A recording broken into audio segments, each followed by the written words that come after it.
Hi friends, praise the Lord. இன்னைக்கு கூட ஒரு வசனத்தை நாம் பார்க்கலாம். 2 சாமுவேல் 7ஆம் அதிகாரம் அதனுடைய 5ஆம் வசனம். நீ போய் என் தாசனாகிய தாவீதை நோக்கி, கர்த்தர் சொல்லுகிறது என்னவென்றால், நான் வாசமா இருக்கத்தக்க ஆலயத்தை நீ எனக்கு கட்டுவாயோ? ஆமென். சோ இந்த வசனத்துல பாத்தீங்கன்னா தாவீதை குறித்து ஆண்டவர் என்ன சொல்வார்னா, என் தாசன் என்று சொல்லி தாவீதை குறித்து குறிக்கப்பட்டிருக்கோம். அப்போ தாவீதுக்கு இந்த அங்கீகாரம் எப்ப கிடைச்சது அப்படின்றத பாக்கலாமா? அதே 7ஆம் அதிகாரத்துல 2ஆம் வசனம், ராஜா தீர்க்கதரிசியாகிய நாத்தானை நோக்கி, பாரும், கேதுரு மரங்களால் செய்யப்பட்ட வீட்டிலே நான் வாசம் பண்ணும்போது தேவனுடைய பெட்டி திரைகளின் நடுவே வாசமா இருக்கிறதே என்றான். அப்போ தாவீதுக்குள்ள ஆண்டவருக்காக ஏதோ ஒரு காரியத்தை செய்யணும்ன்ற விருப்பம் வரும் பொழுதுதான் ஆண்டவர் பிரியப்பட்டு தாவீதை பார்த்து என்ன கூப்பிடுறாரு அப்படின்னா, என் தாசன் ஆகிய தாவீது.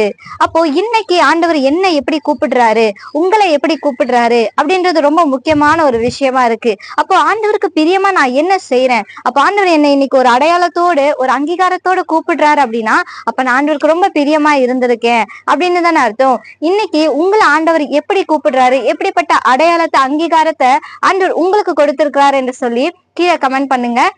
God bless you. Amen.